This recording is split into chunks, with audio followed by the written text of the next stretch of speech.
life on the line, and yet again, spawning over the bottom right-hand side as the blue Protoss here on Golden Aura, it is MacSed.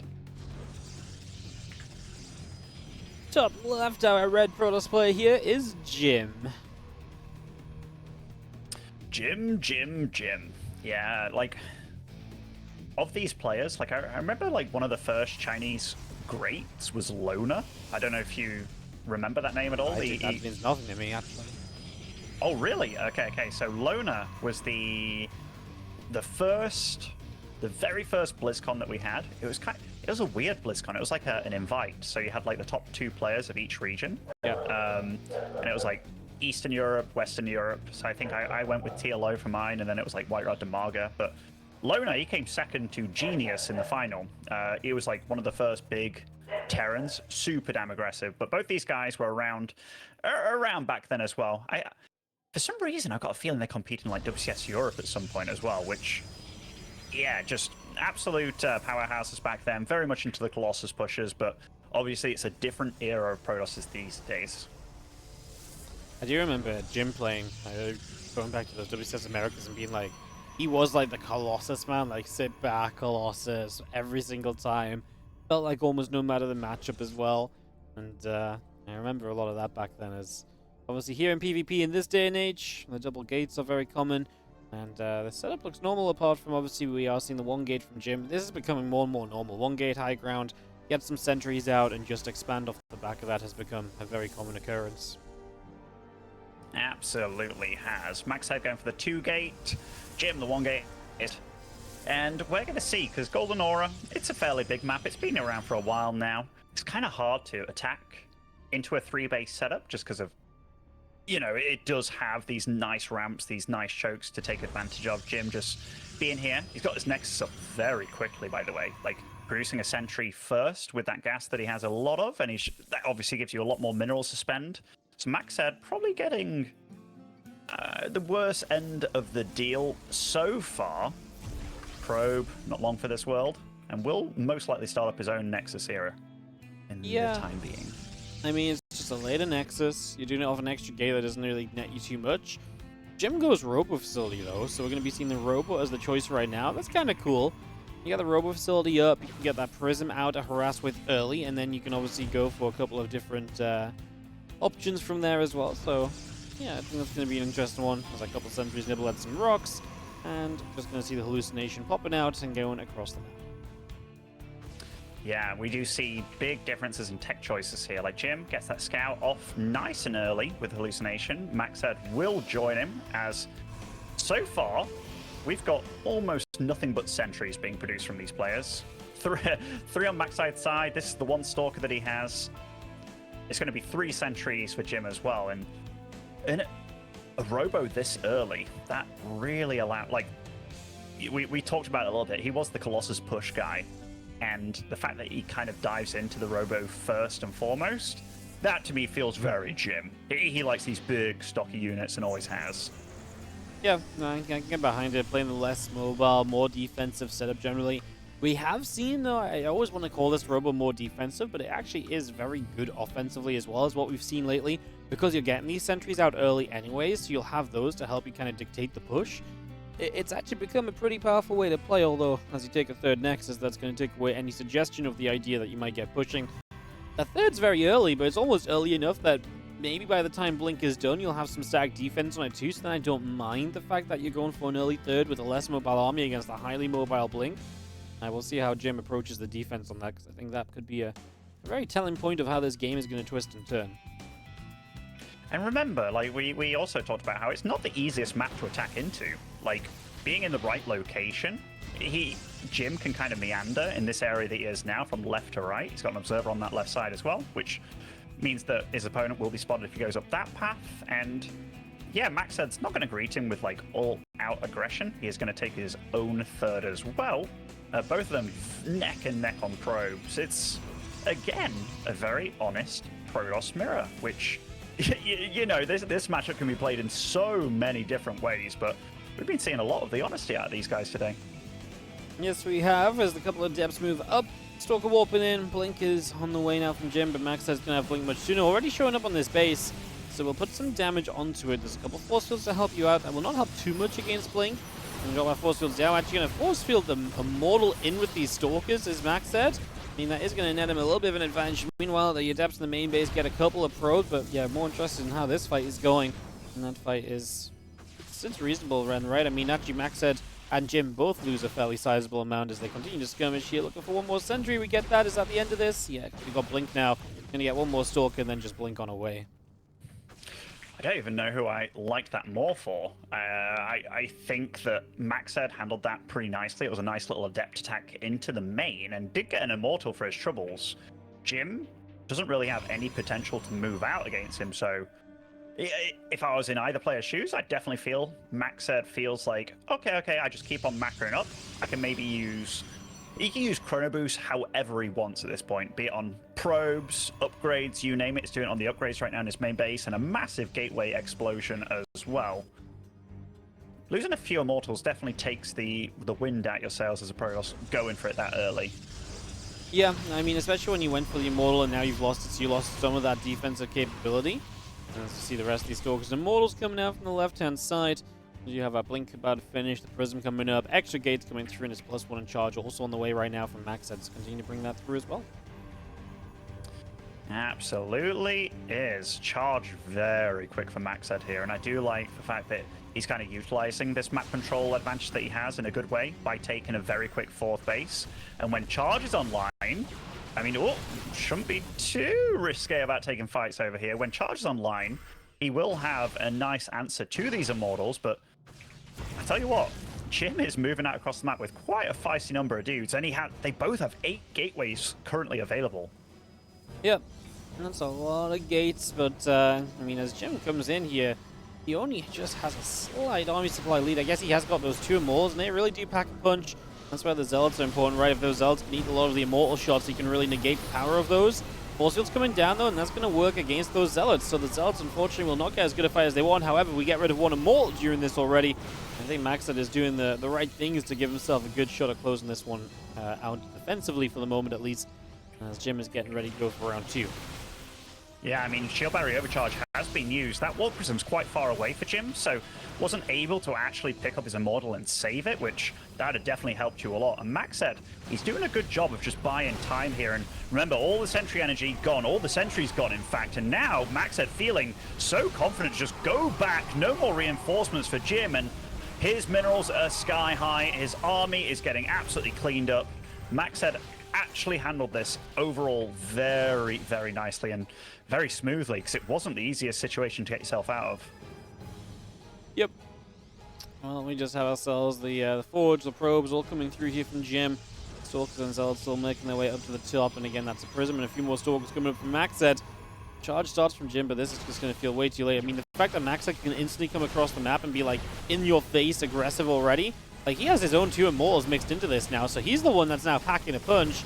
And Jim, this game has just not gone well enough for him. MacSed is just taking the better fights throughout, and with those moves, is absolutely looking to solidify himself into a 1-0 lead in this best of 3. As this fight over here, just again, these Immortals have gone untouched completely, so they are not going to have any issues closing this out. GG's, and MacSed takes the lead. That was actually good. Like, overall, MacSed looked like his build was far more of the meta, getting the Twilight Council early, and utilizing it really well as well. Just being able to feel so safe against your opponent. Like, don't get me wrong, Robo First can do something, but you have to have, like, either a Warp Prism nice and early with, like, Adepts in the main, or using the Warp Prism to its full potential there. Losing the Immortal just kind of sat there in the front line, not really doing anything. That was sad, especially when a Warp Prism is just like a screen away. Could have been a bit closer, you know. So MacSed definitely outperforming Jim in the first game.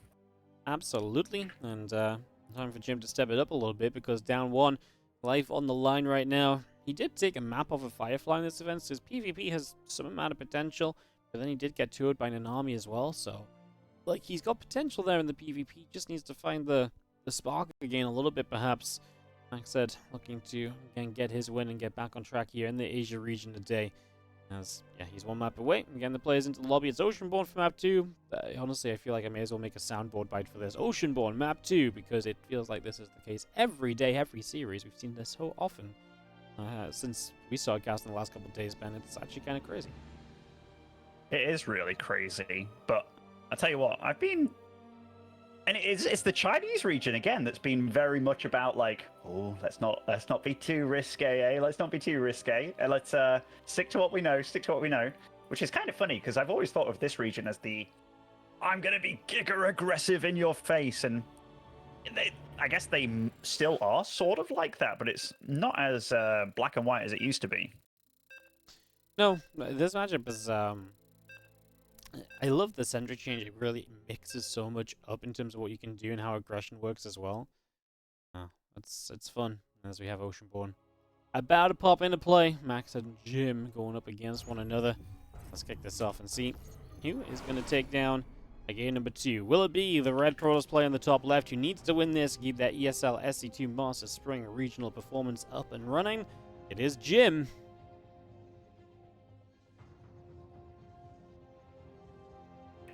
And spawning over the bottom right-hand side, as our blue Protoss, it is MacSed.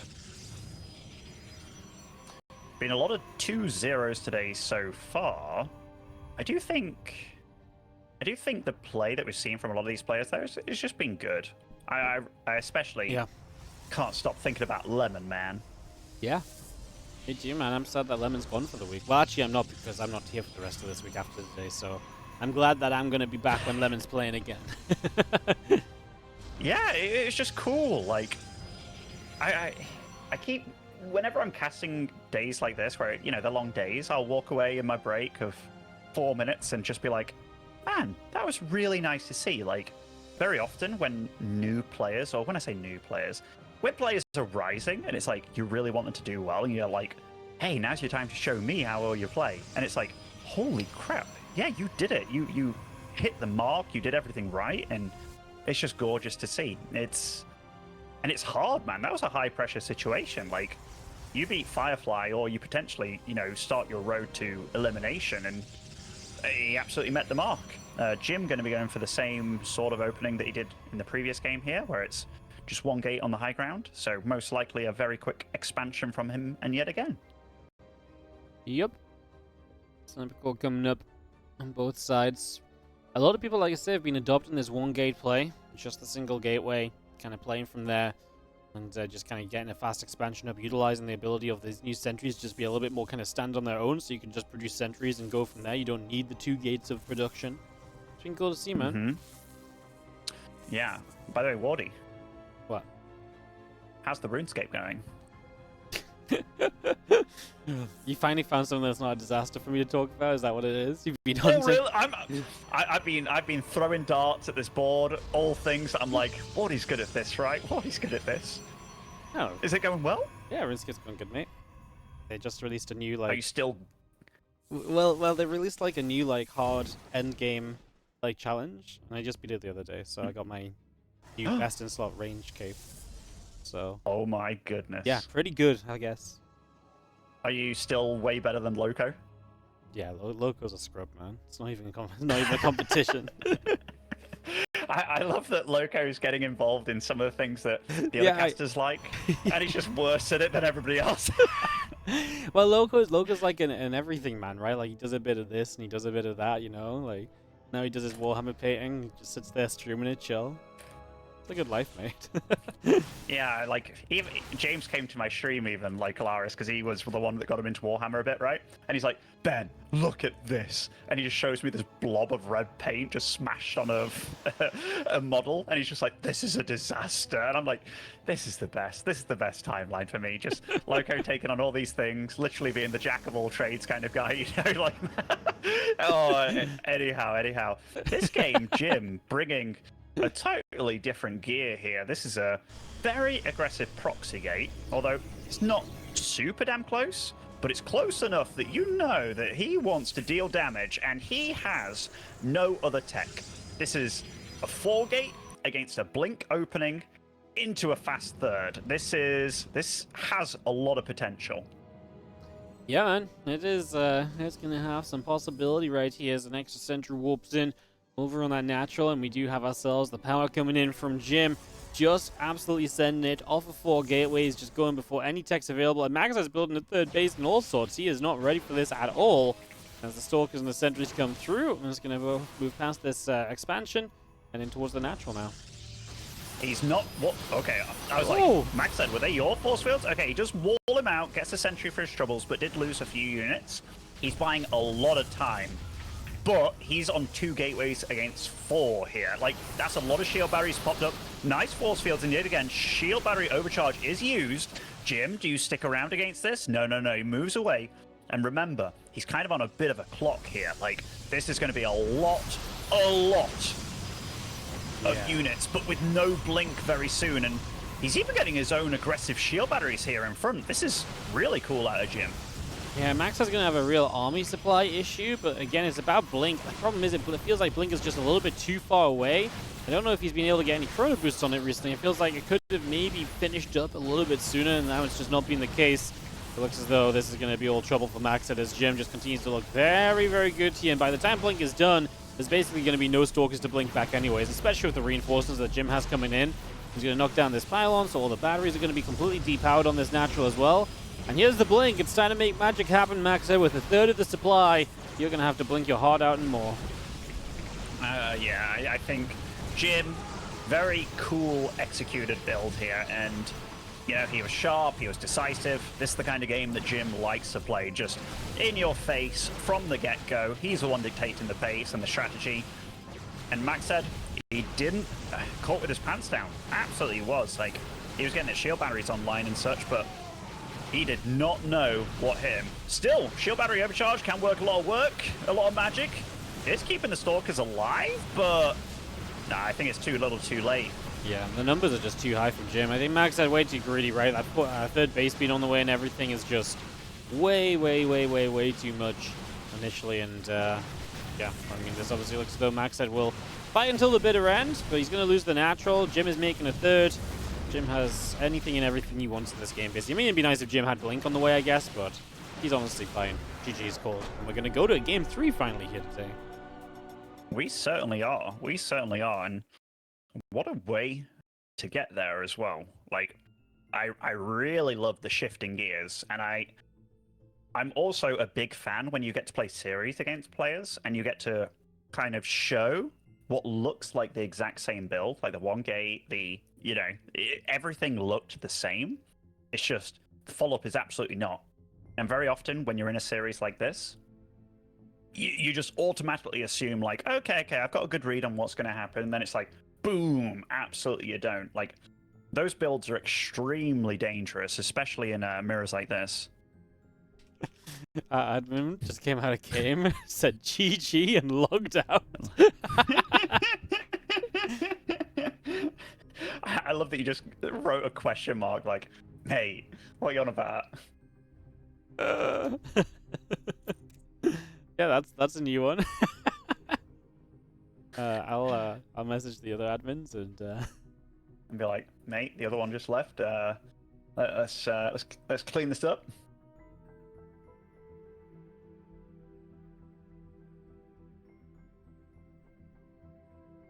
How's it going, Wardy? It's good. I'm just messaging the admins, the main admin team. Come back! That is what happened though, right? Like, he said GG, he's offline, like he absolutely just thought this was a 2-0. He's like, man, I just watched Protoss win 2 games in a row. I'm done for the day. Early finish. Yeah, you can definitely maybe he wasn't paying full attention, right? Maybe not. Oh, you just hosting it. Yeah, why not? I think we'll be okay. Why not? Why not? Yeah, although there's actually a special mod we have to use though. Oi, oi, oi. I tell you, you know? I tell you, Wardy. Yeah, I actually don't know what, because there's a bug fix on the mod that we've been using. Oh, really? For what? One of the maps doesn't let you interact with the gas properly. As in, you can't build the gas on it? I think like when you take the base, it like blocks the gas. But like it's not actually like a map thing. It's like a, because otherwise they would have to edit the map. Whereas this is something they can actually edit with the mod. So it's yeah, it's something like that as far as I know. Mappy's hosting for us anyways. So. I think we'll Good be allowed old to go. Mapu. The eyes of esports at it again. What a legend. Oh, our referee's back, guys. He's back. Whoops, 1-1. Oh, this is funny. Whoops. Welcome back, ref. Good to see him. Good to have you.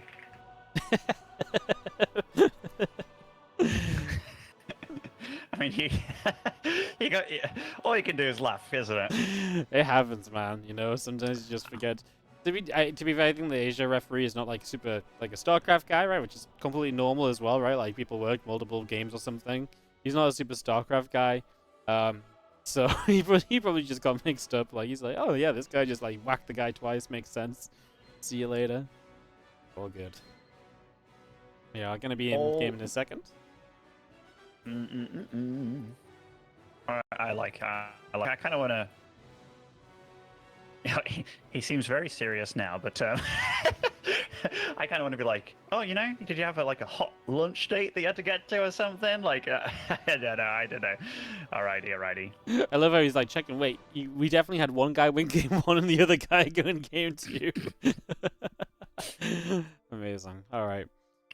Well, we will get everyone in Jim game. as well. Oh, Jim's here. He's cool, here. blimey. These are the moments I live for. They need to do the color swapping now. Oh, they did it. Nice. Good job. Good job, team. Yeah, this referee, when he's actually in the lobbies, he's doing a bang-up job, you know. Bang-up job. All right. Well, we are going to go into game number 3, the decided map here between Jim and MacSed to see who is going to come out and stay alive in this tournament. Who is going to get to play Swiss round 4? Who is going to wrap it up and put their, hang up their shoes for the season? Hang up the mouse and keyboard, I suppose. As we're starting up. Readies across the board. PvP time. It's been aggressive this series. I honestly kind of expect the aggression to stay the same going into a game 3 here. Me too, and it really depends. Like, what is Jim going to bring this game? Is it going to be very similar showing of an opening into like, oh my god, I'm blasting it? Like, the ball is kind of in MacSed's court here. Like, he got caught out very much. He had his hands on the rein in the first game for sure, but can't be letting that happen again. What happened in game 2? Spawning over in the bottom left-hand side of Alcyone. It is down to one map who stays in and who goes out. It is the Red Protoss. It is Jim.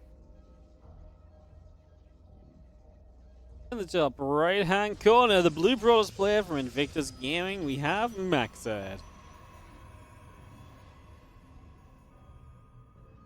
I've liked a lot of the games today, and they've all been kind of different as well. Like, when I see that PvP of Lemon, and again, Lemon, I know it's all about Lemon, just clean. It looked like it was hard to exploit, you know?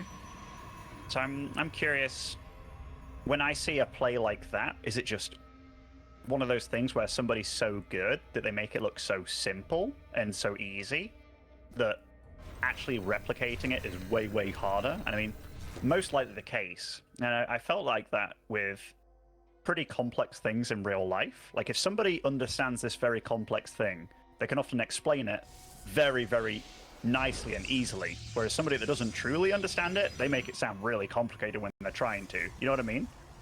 Mm-hmm. Yeah. I get what you mean. Like, I can imagine you talking to me about some sciencey math stuff and being like, oh yeah. Make it sound easy, you know?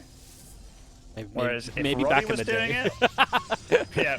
Whereas if it was Roddy or Loco, they'd like, oh yeah, it's the Hulk, mate. And I'm like, oh my goodness, what are you on about?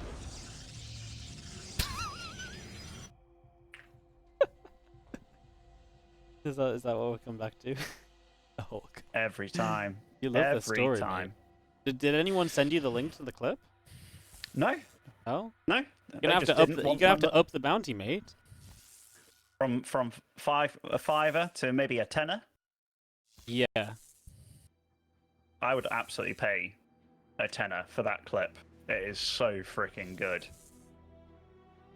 I've never heard. Yeah, I've never heard anybody sound so freaking confident and be that wrong. Huh. I don't have to. What? I'm trying to like be smart about finding it, but it's not working. So I tried. Yeah, being smart's hard when you're not. Anyhow, no, I'm kidding, Waddy, I'm kidding. Pain. Oh, you know, I had a good rest yesterday. I played 3 ladder games this morning as well, and I went into it. So the other day when I played some ladder games, I went into it thinking like, oh, let's see how bad I am, and I was like, oh my god, I'm really bad. And today I went into it thinking like, oh, let's see how bad I really am, and I won 3 games in a row, and I was like, oh yes. So I'm just feeling good today. I'm feeling chipper. Feeling chipper. Nice. At this rate as well, we're gonna get a little break between Asia and Europe, so we're gonna be even like more powered up for EU. It's wild. What are you gonna eat on your break? Fish and chips? I don't need it. I don't need. I don't need to eat anything. I ate before we started. I ate before we started. I had a sandwich. Thank you for being very specific here Well, with the sandwich. I had a ham and cheese sandwich. It's very basic. So... You know what it is? Okay, this is a story, but I've not had a basic ham and cheese sandwich for like literally like 2 years or something. And so I was in the shop the other day and I was like, man, I really just fancy a super basic sandwich. So I've been eating basic ham and cheese sandwiches for lunch all week. By the way, this is like the most mirror-y kind of game that we've had between these. Like, both going for the blink. I think Jim again went 1 gate, so he got his up a little bit faster. And he seems very fond of this kind of stuff. Like, very fond. And he's the one taking a very fast 3rd base here. Kind of cool, honestly. Like, all 3 games, he showcased something very different, whereas MacSed is a lot more linear. Yeah. No, that's true. I think MacSed also just feels as though he's like, hey, I've got a good build, and I feel like if I just get into a normal game, I feel confident, so he doesn't maybe need to feel the need to mix it up as much, right? So, imagine that's part of the idea as well. Stalker warping in, a couple of gateways, and the robo facility still building on the side of Jim. And Nexus is over halfway done as well. And honestly, with a build like Blink, like it's so good. It's so good, and it really is one of those, like, the better you are, the better you can make it look as well. Like, the limits are really endless. That's why you see players like MaxPax utilize it so often in Hero. Like, yeah, I remember back in the day when it was like, you had certain players be very force field centric, like the MCs of the world, and even pardoning to some degree, but then you had these players that were like Liquid Hero, and it's like every unit looks like it has a mind of its own with how it moves. MacSed is moving out with quite a ballsy armor here, and Jim, he has a good amount of Stalkers ready here. Granted, he doesn't really have any energy for his sentries, and MacSed gets on out of there. Yeah. Oh, nice adept pressure. So that was the reason he did it. Yep. Nice little bit of a move on that one. Let's just have the devs getting in, and they're going to be able to come through for full workers pretty much straight away. So immediately diving into some damage charge on the way. Much faster here from Jim. As those gateways come up as well, we'll see if he wants to utilize that charge finishing sooner at all, or if he's just going to be sitting back chilling instead. We'll find out very shortly. He's not probing. He's not. So no. I think he's absolutely just yeah, he's got to. Like, I wouldn't be surprised if he makes an extra pylon or 2 back at home, so he doesn't have to ever worry about macro, because right now he can't make any more units, and that is a little bit problematic, especially with him. Okay, there we go, some more pylons coming down, because he's chrono boosting these gateways, so he really needs those pylons online very quickly. And MacSed, he's only on 2 gateways right now. He's got 6 finishing up kind of soon here. I mean, he's getting away with murder right now, given the fact that Jim is very supply blocked and can't warp in units despite having like a good 900 res in the bank. Yep, Zelt's warping in the back. Super batteries activating onto that Stalker as we get ready to split apart. And we're actually going to go dive for natural, maybe? How are we going to do it? MacSed, like you said, would really benefit from spending some of that extra money. Super battery Phaeton here has not really been that active throughout this, so yeah, Jim, I like this setup, but he still needs to get more done. I mean, he's going to have a lot of warp-ins available right now, and that's a big deal. MacSed is still floating that cash. He started with an Immortal during this, but can he have the numbers to actually hold on? Well, the Stalkers at the front are just struggling because they're hitting Zealots, and Zealots are just so freaking tanky. And it feels like MacSed is losing the fight on both fronts. We were hitting the robo facility for a bit there as Jim. Now he's going to double down just on this 3rd base, and the probes have to be pulled. They really do, but remember, MacSed has had greater economy. Still got so much money to spend here. Very nice reinforcements, but by golly, he's losing a lot of units here. Jim powering on through. MacSed, he's got so, like, that +1 is still not yet done for him. And I mean, Jim, he's feeling it slow down a little bit, maybe feeling like he's done the damage he was looking for because he starts a Forge, getting sentries as well. Interesting choice here amidst all this chaos because, yeah, they deal extra damage now, but against the Blink, oh, he's just going to go to the side. I like the choice. Yeah, I like it because you can get the Robo from there, right? So I don't hate it. Wait for the batteries to fade away on the other side. I mean, we're still just about ahead on army supply, but it's getting closer and closer. And a few Zealots from the top side getting rid of some of the sentries, and it feels like the Stalker count disappearing from Jim as well. As if the Stalker count dies off, that's a problem. The +1 there from MacSed helping as well, and I think MacSed is on the very verge of holding on here.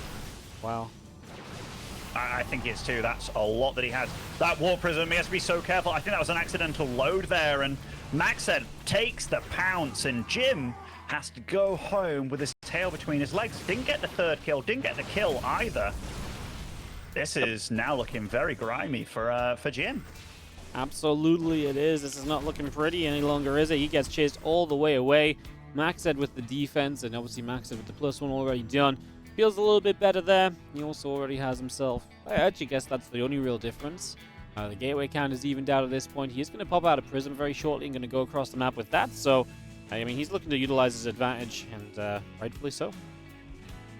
Yeah, rightfully so. Like, Jim starts off his +1 now. Let's have a look at the straight-up unit count. I mean, both very heavy on the Zealots. There's not much in it.